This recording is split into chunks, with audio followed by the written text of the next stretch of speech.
Hello and welcome to the Beyond 50 radio program. I'm Devin DeCuna, joined alongside by Daniel Davis.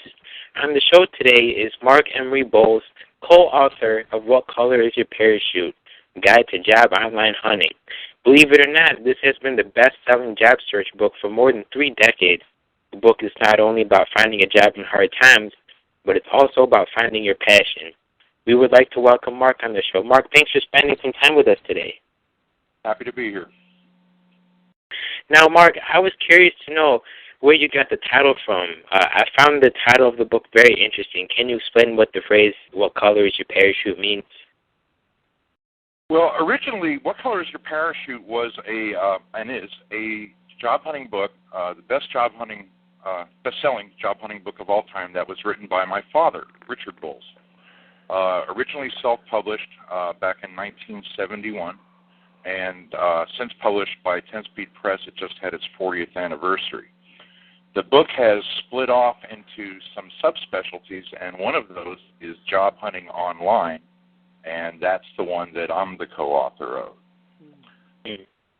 These days, most people believe that Job Hunting Online is just applying to Monster and waiting, and it's a lot more complicated than that, so that's the book. And you know, Mark, a lot has changed in the working world since this book was first published many years ago. And I would like to know the changes you've seen from the way things were back then and to how they are now. Well, one of the biggest changes is the Internet. It's really changed the whole landscape of job hunting. Because of that, it's important that people understand how to best use the Internet when they are forced into looking for a new job. Mark, I was kind of curious. This is Daniel here. Job hunting online. I remember the first time that I took the opportunity where I had to fill out an application online, and I'm kind of from the old school where face-to-face was always successful. And it seemed to me that it kind of put you in sort of an anonymity, if you will. Sort of like you're just a number, you're just like everybody else, where face-to-face, to me, it always had a feeling like you're going to shine, like there's an advantage that you have if you're just a little more motivated. Now, with job hunting online, does that kind of put you in a situation, or tell us how you can shine doing it this way?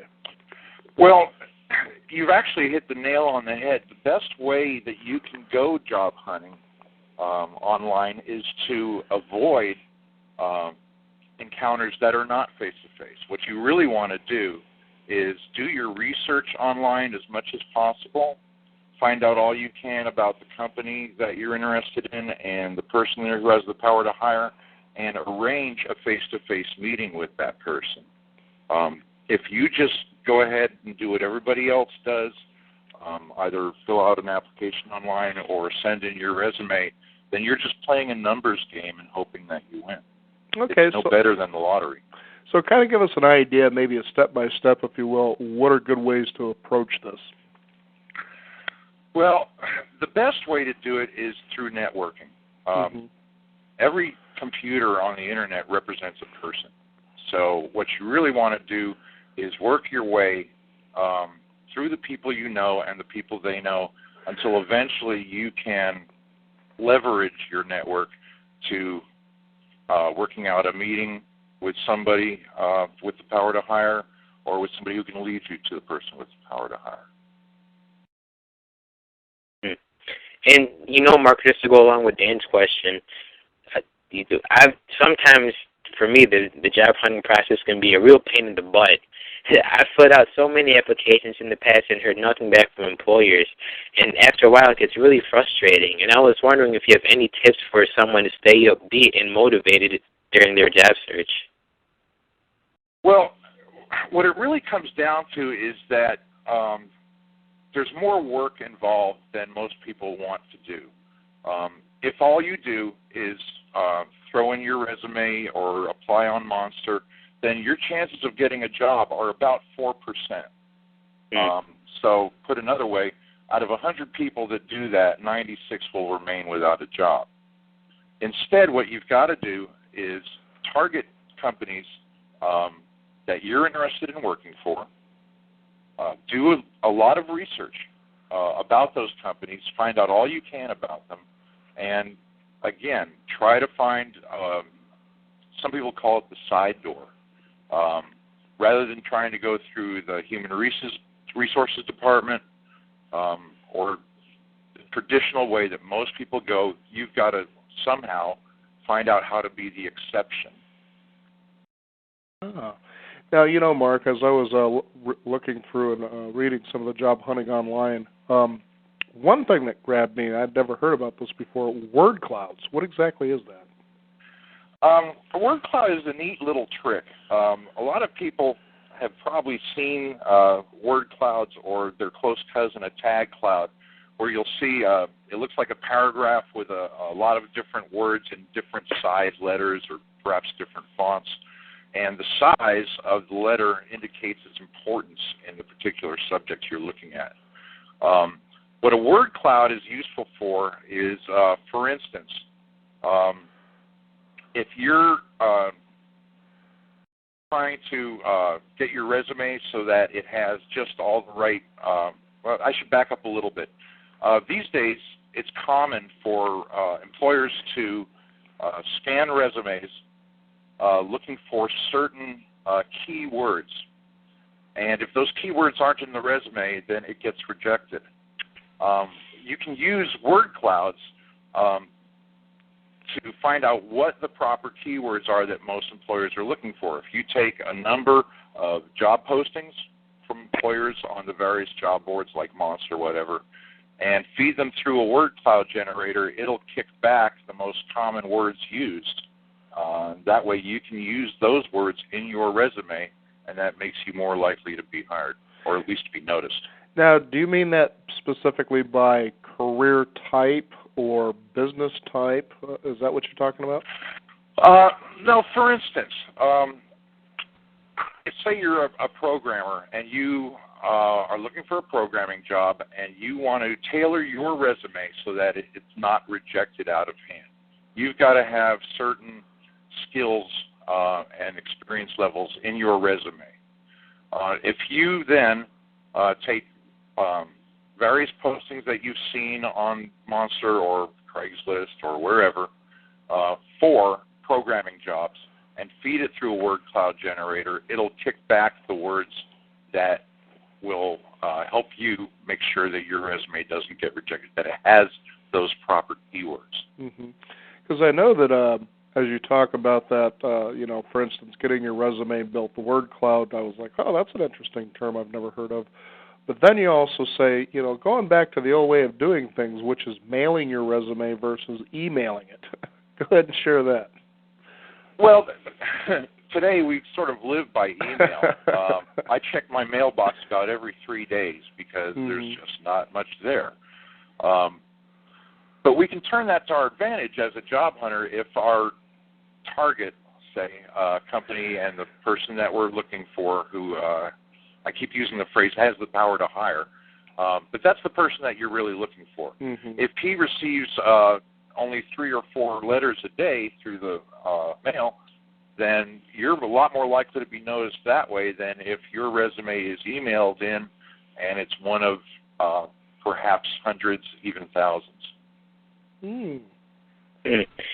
Mark, I'm in my last semester of college, and in a perfect world, as soon as I graduate, I would love to jump into a career in broadcasting because ultimately that's what I want to do with my career. Unfortunately, a lot of people aren't able to do that nowadays, and I just wanted to get your take on whether you think it is easier or harder for people to find their dream job. Well, there's no question that it's more difficult only because we're in a recession and jobs are harder to find. But I still think that people should look for their dream job. Really, you're not going to be happy unless you're doing what you're happiest doing. And it's better that you go for what you really want to do, and it may take you a little longer, and you'll probably have to work a little harder, but eventually you'll get to where you want to be. Okay. And one of the fascinating things about this book, besides the fact that it was published 40 years ago and you guys just updated it as the years moved on, While I was doing my research, someone coined this as the Bible for job hunting. My question is, has any career lessons from 40 years ago from when this book was first published remained the same, and what career lessons have changed since then? I'm sorry, you were breaking up a little bit. I didn't get the last part of the question. Oh, no problem. My question is, has any career lessons from 40 years ago from when this book was first published remained the same, and what career lessons have changed since then?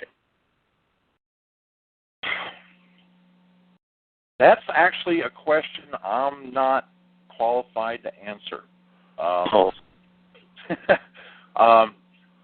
In general, I mean, the world of work has changed, so all careers have changed.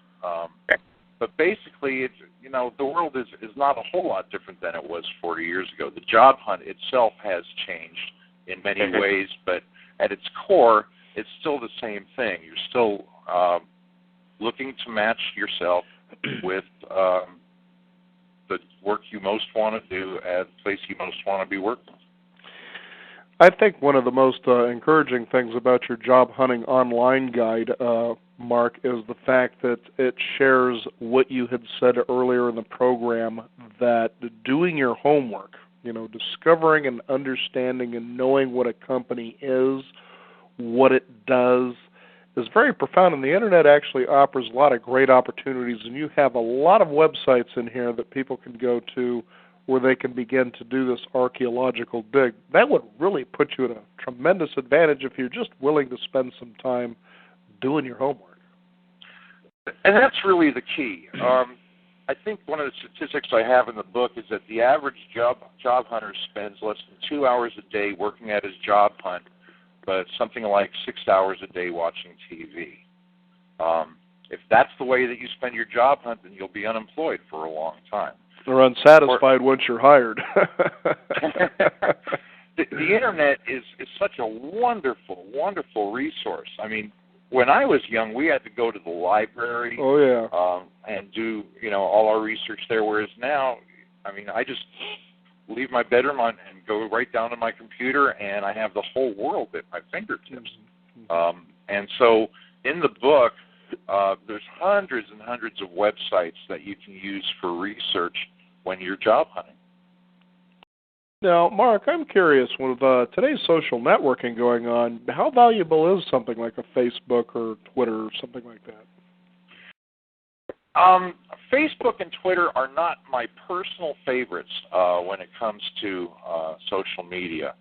When you're job hunting, the absolute best job site out there is LinkedIn.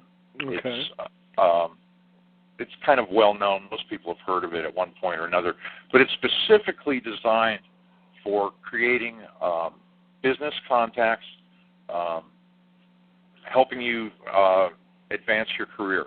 And sites like Facebook and Twitter are great when you are wanting to speak to a large group of people at once, but they're not so great on one-to-ones. Whereas LinkedIn is specifically designed for it. There are, however, some job search engines that look through Facebook and Twitter postings because some employers are now posting jobs there.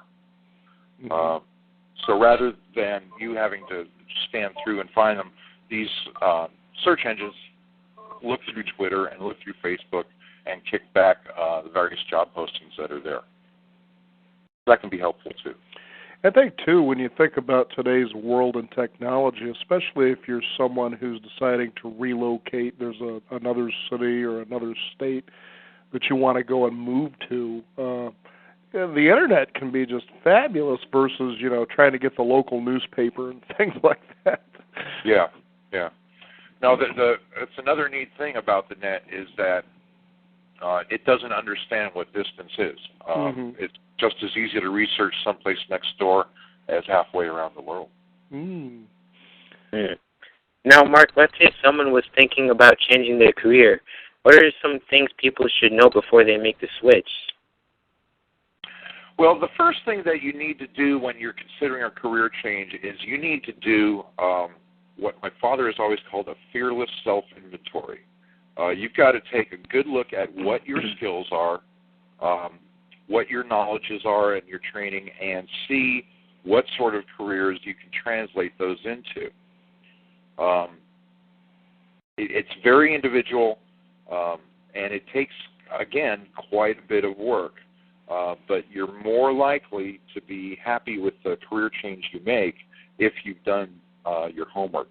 In the book, there's a number of websites and resources listed that help you do this, especially when it comes to skill inventory. That's probably the most important thing. Skills are transferable from one field to another, so a lot of times people describe themselves with a job title when it's really more helpful to describe yourself as a person with a certain skill set. And the same skill set can often be used for many different careers. Yeah. And what about for young people in their early 20s?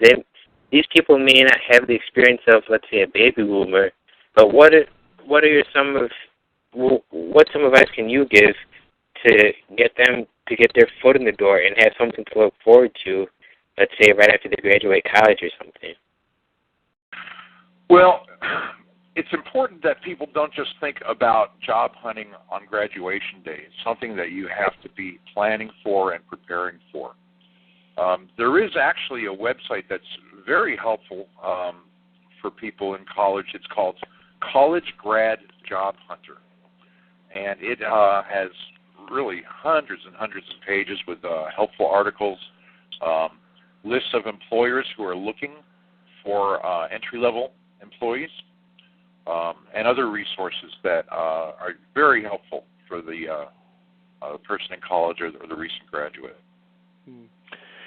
Mark, I've got to tell you that it was back in probably 1986 when I picked up my first copy of What Color's Your Parachute, and it was encouraged to me by a friend of mine who said, you seem really frustrated about where you're at. And I said, I really am. I just felt lost and just confused. And so I picked this up, and to me it was a tremendously inspiring book for the reason that you just stated just a few minutes ago about doing that dig about finding out who you are. What are you interested in? What motivates you? What are the things that would make you spring out of bed in the morning? And I started to realize I didn't have to settle for what I had. And I think that was part of the frustration. You felt like, I have settled. How come these people, may be going off and becoming rich or famous, and they just seem happy about what they're doing? And is this really what it's like to be an adult?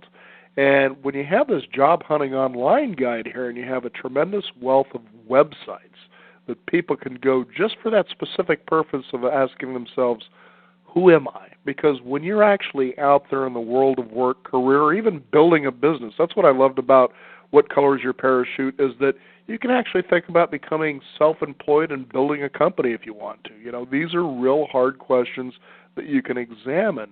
And you look at job hunting online, this guide that you have, which is in addition to What Color is Your Parachute, you realize you have such tremendous skills. Why not spend that time just doing a character dig, and then you just never know where it's going to take you? Well, it is a wonderful resource. I myself read Parachute when I was young, and at first I kind of ignored it as just something my father did. And, I can imagine. But it's made a huge change in my life, and really it just reflects my father's philosophy about life. Mm-hmm. He always has said to ignore, the lists of what are the hottest careers and that sort of thing, and really go for what makes you happy. Mm-hmm. And if that's, you're so much more motivated when you're doing what you want to do. You'll work harder at your job hunt than if it's a job that you're not excited about. I know just earlier Devin was asking, what does a young college graduate do when they have a limited amount of skills? And I thought immediately, and this was something I remember from What Color is Your Parachute, and I've seen this often, and I've actually applied this even since that day that I picked up the book, and that is volunteer, volunteer, volunteer. Tell us the value of that. Well, when you think of what your skills are, a lot of people think just job skills, but that's not all skills. All through your life, you've been developing skills. And if you have done some volunteering, particularly through your teen years and college years, you've not only gained more skills, but now you've got experience. You've also got the beginnings of a network. You have people that you know, who know you, have seen you working, and it just puts you that much farther ahead of everyone else. Mm-hmm.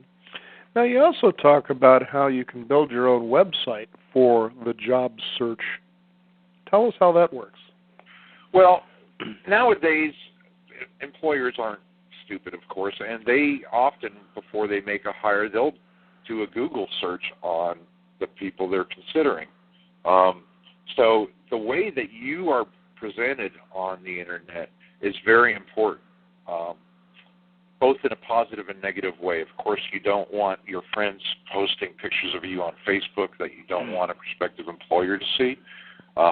In the same way, you can create a sort of web persona, a picture of yourself through personal webpage, through LinkedIn, and a number of other resources, so that when an employer goes looking for anything about you or looking for someone like you, there's ways for you to make sure that you pop up in a search engine when an employer is doing a search for prospective employees.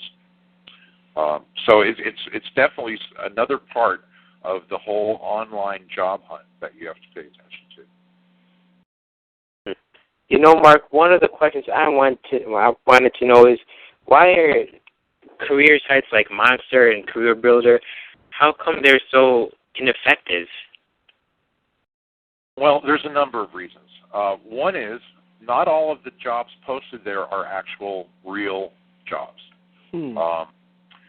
One of the more effective things that recruiters are doing these days is essentially mining for resumes. And once they have a bunch of resumes, they can charge employers to look through the resumes. So they'll often put postings on sites like Monster, encouraging people to apply. And they get thousands and thousands of resumes, and that gives them a database that they can present to an employer and charge the employer money, and they're in business. Another problem is that for every job posting, often they'll get hundreds of resumes for a single posting.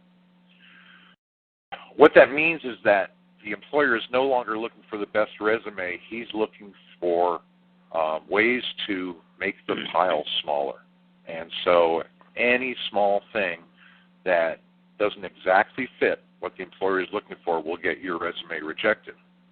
And your likelihood, when there's hundreds of resumes involved, or sometimes thousands, of being among the survivors is pretty low. Mark, I know that you talk about job scams, just as you'd kind of mentioned that there's that possibility. There are websites that kind of share that information, isn't there?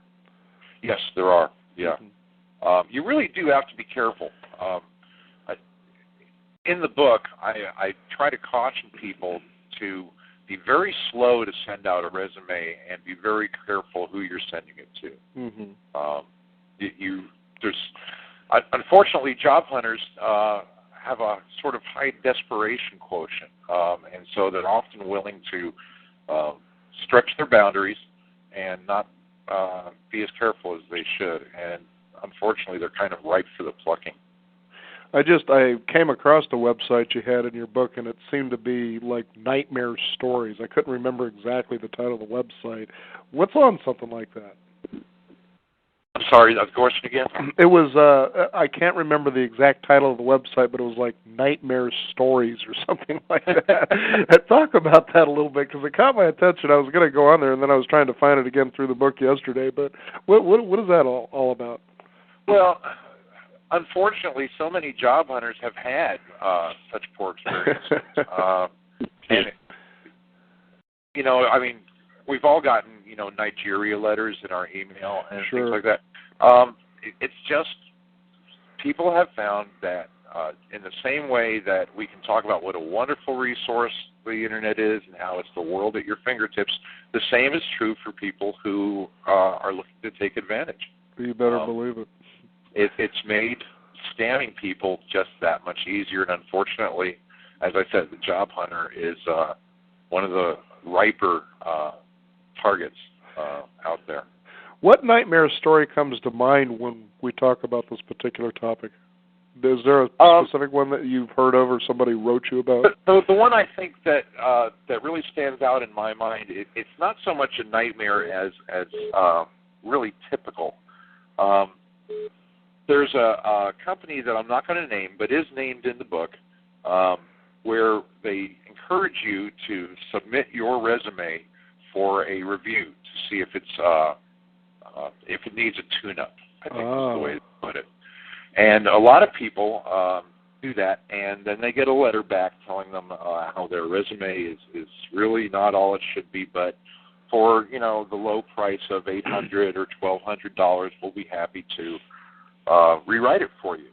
And the people that have done that have, some of them have then submitted these new resumes back to the same company for an assessment and gotten the same form letter back telling them the exact same things were wrong with the resume.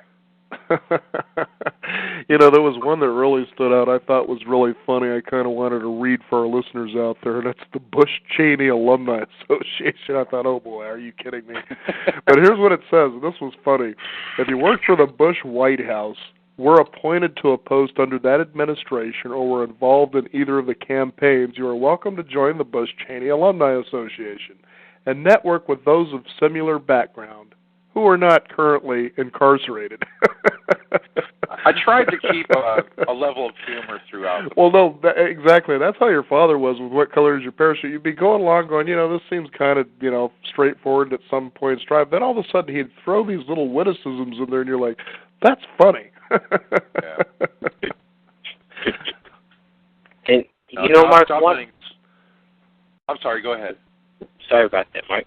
One of the questions I wanted to know is, what are some ways you can make your resume stand out? Because I know if some employers, they see something that they don't agree with, they're going to, or that doesn't qualify you for their position, your resume is automatically on the chopping block. So how can you make your resume stand out where it can survive the elimination process?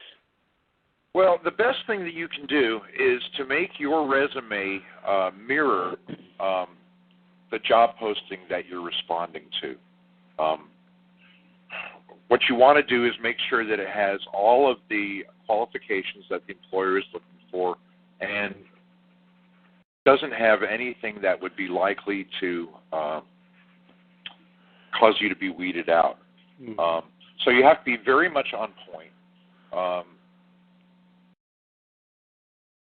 A lot of people put in extra things like, father of four, or, name of the family dog, or my favorite hobbies, and the employer could not care less. Unless it is directly related to the job that you're applying for, it shouldn't be in the resume because it'll just get you rejected. And don't put your picture on there either, right? Yeah, generally the rule is not to.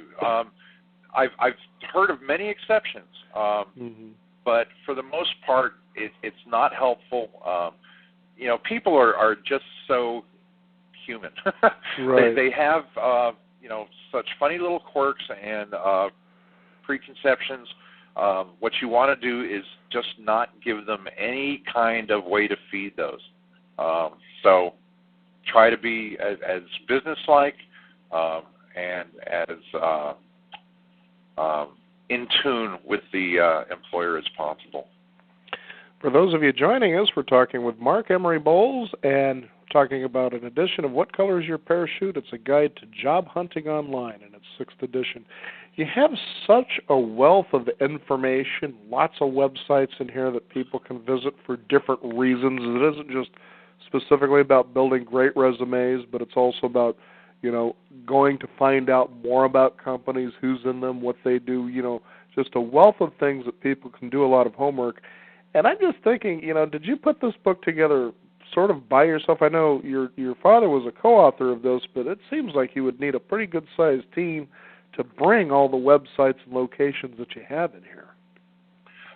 No, actually, it's I work on the book year-round, and we put out a new edition every 2 or 3 years, and it's more a matter of what goes in. I've got so much stuff by the time we're ready to do a new edition that it's really hard to figure out what makes the cut. And I just try to put the gems in and leave out the rest.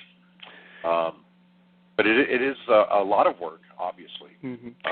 But it's something that I'm constantly doing, and new websites are constantly popping up. Mm-hmm. I guess one thing I'm really curious about, Mark, with today's technology advancing as swiftly as it is, do you see a time that websites and maybe the online thing will become outdated to the point where perhaps we start using telepathy? No, and I hope not. I don't want anybody to know what I'm thinking at any particular moment. Well, it's been a real pleasure to have you here on the program. What is your specific website? People can find out perhaps how to get the book and, take that step from there. The website for the book is job-huntingonline.webs.com.